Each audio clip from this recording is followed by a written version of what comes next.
Hi guys, welcome back to my channel. Well, today's video mainly focuses on idli batter, which is a primary batter for many dishes. To get started with the tutorial, here I have already thoroughly washed 250 grams of urad dal and 1 teaspoon of methi seeds. Mix them together and soak them in sufficient water for 8 hours. I have started this process at 10 o'clock in the morning. Similarly, I have thoroughly washed half kilo zada idli rava with water, which is basically a thick idli rava, and again I am soaking it in sufficient water and keeping it aside covered for 8 hours. Now coming on to the Indian sago, locally known as sabudana, I have taken half a cup of washed sabudana and soaked it in equal quantities of water. For this recipe, we also require zada poha, but poha is required while making the batter, that is after 8 hours. Except for the poha, let the other ingredients soak thoroughly in water for 8 hours. So by 6 o'clock in the evening, I'll start preparing the batter. Kindly cover these vessels with a lid.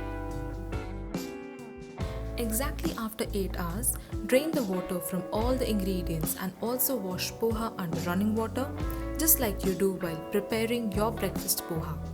Also, from idli rava, strain out as much water as you can.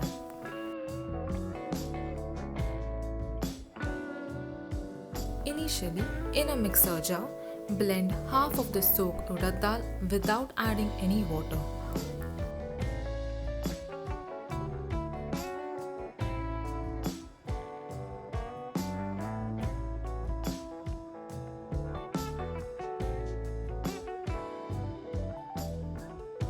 Once it's coarsely blended, add little water and blend again.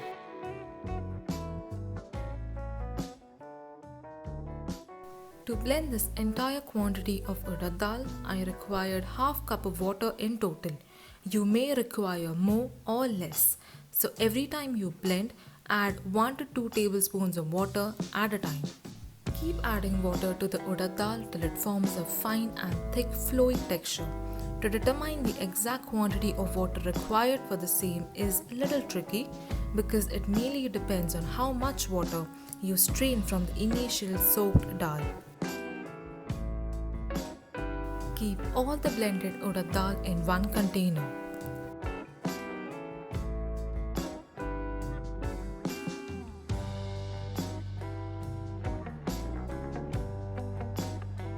To the same mixer jar, add half of the soaked zada idli rava. Well, as you can notice, idli rava already holds some water, so I'm not going to add any water while blending.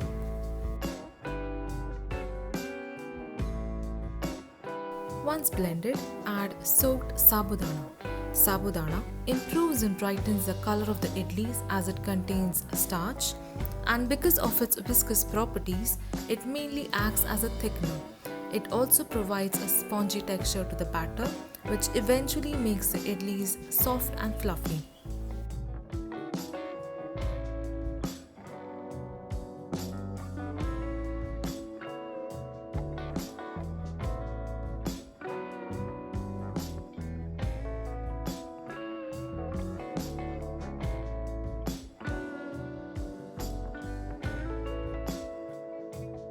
While blending the first batch of idli rava, add the entire batch of sabudana, and while blending the second batch of idli rava, blend it thoroughly along with the soaked washed poha.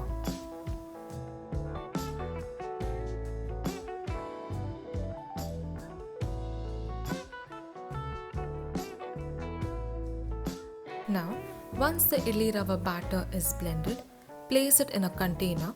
You can add this batter directly to the urad dal batter, but to show the consistency, I have kept this batter aside. Also, looking at the batter, you can notice that it's not blended properly. The batter is thick, but you can still notice the half-blended sabudana grains. So I'm mixing both the batters together and again blending it in small batches to gain a fine texture. Do not add water while doing this. Well, this step can be skipped depending on the mixer grinders that you use. It varies from household to household.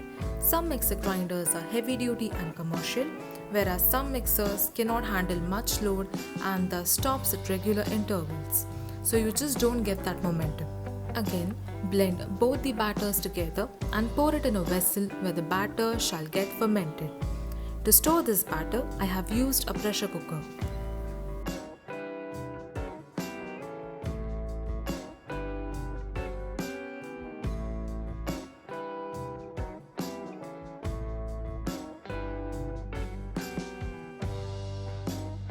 Once all the batter is added to the vessel, add a teaspoon of salt and mix thoroughly.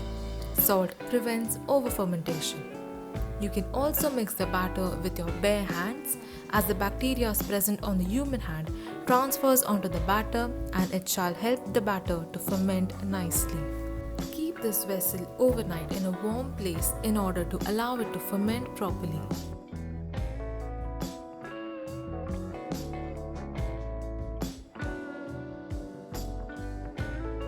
The next morning, once the batter ferments, add sufficient salt to the batter and mix it thoroughly.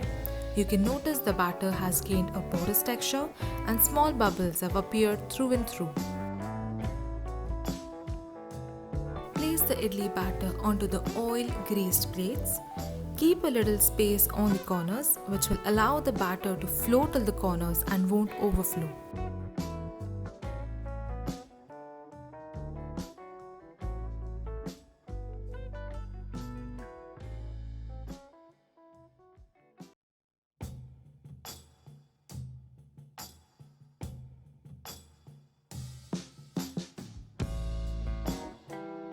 Once all the idli plates are ready, place them in hot idli steamer which also has sufficient water at the bottom.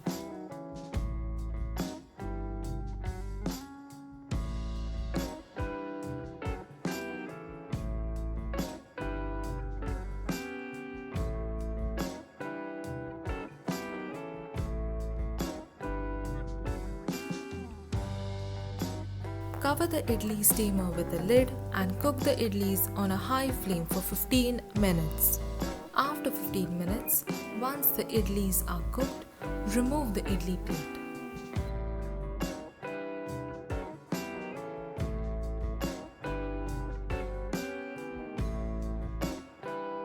Wash the back of the plate immediately under running water. This stops the cooking process and cools down the idlis. This process may or may not work for you, so just try one plate to see if it really works for you. If it doesn't, just cool them naturally and then remove the idlis. Relish these idlis with your favorite sambar, coconut chutney and mulga pudi. This batter can also be used to make dosa. Just thin down the batter with some water to make them. I hope you enjoyed watching this video. Do subscribe to my YouTube channel and like, share and comment on my YouTube videos. Do share some love. Also try this recipe and share your feedbacks.